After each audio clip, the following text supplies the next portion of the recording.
ඉතා විශාල වපසරයක පතිරලා තියෙන හිමාල කඳු පන්තියේම උපකොටසක් වෙච්ච මේ එවරස්ට් නෙපාලයේ ටිබෙටයේ මායම සලකුණු කරනවා. ඔයාලා අහලා තියෙනවද ලෝකේ ඉන්න නිශ්ශබ්ද මිනිස්සු තමයි භයානක මිනිස්සු කියලා. ඉතින් මේ එවරස්ට් කන්දත් ඒ වගේ අභිරහස් ගොඩක් හංගන් ඉන්න නිහඬ රහස් ගුහාවක්. ඒ නිහඬතාවය ශබ්ද නැති නිසා නෙවෙයි රහස් වැඩි නිසා. ඉතින් එවරස්ට් මේ විදිහට හංගන් ඉන්න ලෝකයේම අභිරහසක් වෙච්ච විද්‍යාඥයන්ට තවමත් පැහැදිලිකාවක් වෙච්ච දෙයක් තමයි මේ යටි කියන්නේ. යටි අඩි 6 සිට 15 දක්වා උස ඝනකම් ලොම් වලින් වැසී ගිය දෙපයින් ඇවිදින මිනිසෙකුට සමාන සත්ත්වෙක් කියලා විස්තර කරනවා. ඉතින් මේ මොහොතේත් යටි පිළිබඳ අභිරහස ලෝපුරා ගවේෂකයන්ගේත් විද්‍යාඥයන්ගේත් නින්ද කොල්ල කාගෙන තිබෙනවා. මේ හිම මත කාලෙන් කාලට මිනිසාට ඇති නැති අඩි සටහන් හම්බෙලා තියෙනවා. දුරින් කඳු අතරින් නොදන්නා හුලඟත් එක්ක මිශ්‍ර වෙච්ච භයානක හඬවල් ඇහෙනවා. අද අපි මේ අතිශය කුතුහලයෙන් දනවන අභිරහස එහි මුල සිට ලියා බලමු. ඉතින් මේක කතාවක්ද නැත්නම් තාමත් උත්තරයක් නැති යථාර්ථයක්ද කියලා දැනගන්න රැඳිලා ඉන්න කියලා ආරාධනා කරනවා. මේ වීඩියෝ අවසාන තප්පරයේ තේක්. මේ වගේ කුතුහල පිරුණු වීඩියෝස් බලන්න මාවිත අපේ YouTube channel එක subscribe කරලා තියාගන්න.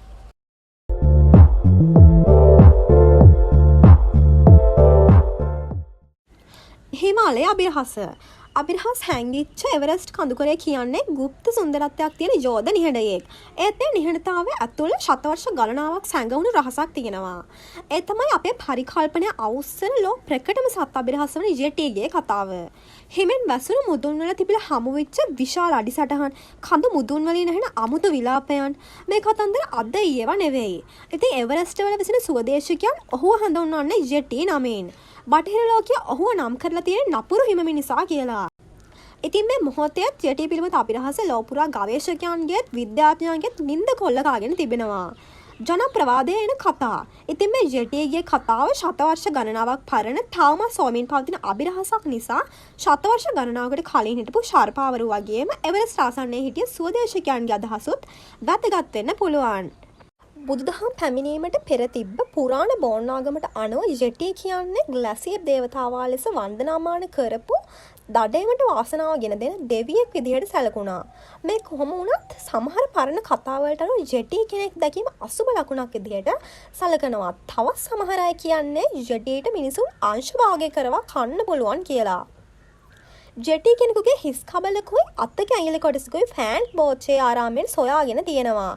ඒවට වන්දනාමාන කරලත් තියෙනවා. කෙසේ නමුත් විද්‍යාඥයන් සිදු කරපු පරීක්ෂණ වලින් ඒවා ඊට සමාන වෙනස් සත්ත්ව වර්ගයක කියලා හොයාගෙන තියෙනවා. ඉතින් ඒකිනුත් ජෙටි කියන්නේ කවුද කියලා හොයාගන්න පුළුවන් වෙලා නැහැ. එරික් ෂිෆ්ටන්ගේ අඩිසටහන 1951 සුප්‍රසිද්ධ කඳුනගින්නෙක් වන එරික් ෂිෆ්ටන් එවරස්ට් කඳුකරේ ගවේෂණයක් කරමින් ඉන්නකොට ඔහු දැක්ක දෙයින් පුදුමයට පත් වෙනවා. ඔහු අඩි 13ක් දිග අඩි 8ක් පළල හිම මත තිබ්බ ඉතාමත් පැහැදිලි විශාල අඩිසටහනක් දකිනවා. ඉතින් ඔහු ඉක්මනින් මේ විශාල අඩිසටහනේ ඡායාරූපයක් ගන්නවා. මේ අඩිසටහන මිනිසෙකුගේ පාදයේ හැඩයට සමානයි. හැබැයි එහි ප්‍රමාණය යෝධයෙකුගේ වගේයි. ඉතින් මේ ඡායාරූපේ ලෝපුරා යටි පිළිබඳ උමතුවක් ඇති කරන්න ප්‍රධාන හේතුව වෙනවා. ඉතින් ශතවර්ෂ ගණනාවක් යටගේ යටිගේ කතාව නැවතත් ඉස්මතු වෙන්නේ මේ ඡායාරූපයේ මුල පුරනවා. ෂිෆ්ටන් අවංග පුද්ගලයෙක් විදිහට ප්‍රකට වෙලා හිටිය නිසාම මේ සාක්ෂිය කිසි විටක බැහැර කරන්න බැරි වෙනවා. ටෙන්සින් නෝර්ගේ කතාව. ශ්‍රීමත් එඩ්මඩ් හිලරි එක්ක එවරස්ට් තරණය කරපු ශාර්පා ජාතික ටෙන්සින් නෝර්ගේ කුඩා යටි දෙදෙනෙකුව දැකලා තියෙනවා.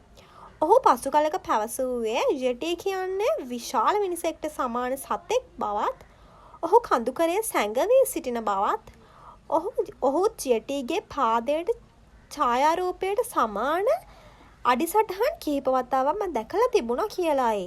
අනිකුත් වාර්තා බ්‍රිතාන්‍ය කඳුනගින්නන් විසින් 1921 දී හිමාලය කන්දසලදී විශාල අඳුරු සිරුරක් හිම අතරින් ඇවිද යනවා දුටු බවට වාර්තා කරලා තියෙනවා. බොහෝ ශාර්පා දඩයක්කරුවන් තමන්ට යටිගේ විලාපහඬ ඇසුණු බවත්, යටි ඔවුන්ගේ දඩයම් කරපු සතුන් සොරකම් කළ බවත්, ඔවුන්ගේ කූඩාරම් වලට හානි කළ බවත් අතීතයේ සිටම කියා තිබෙනවා.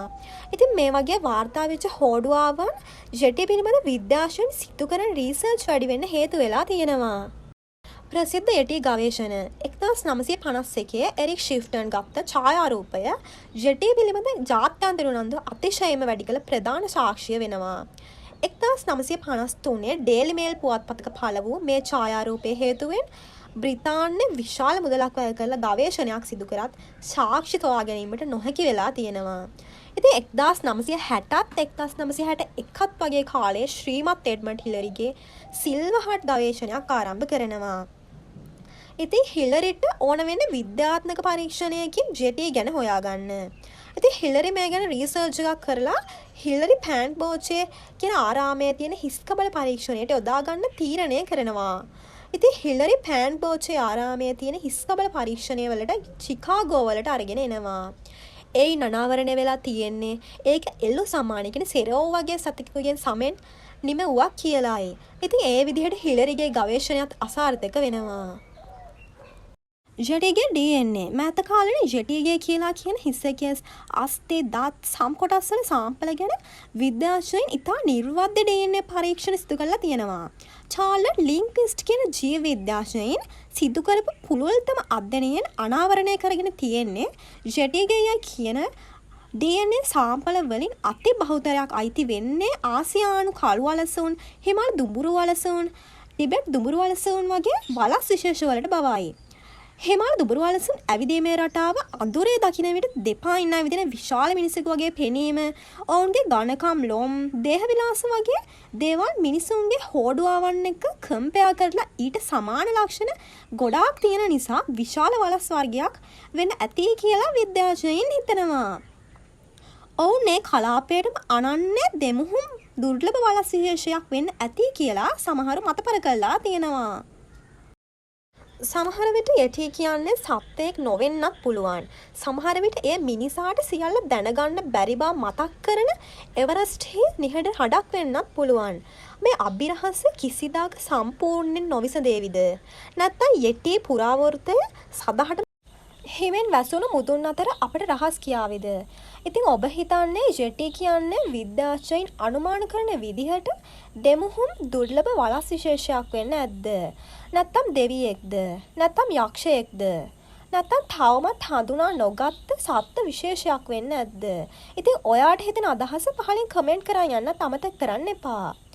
තවත් මේ වගේ විශ්මය පිරුණු වීඩියෝවක් මවිතුලා තුලින් අරන් එනකම් අදට අපි ගිහින් එන්නම්. ඔබට සුබ දවසක්.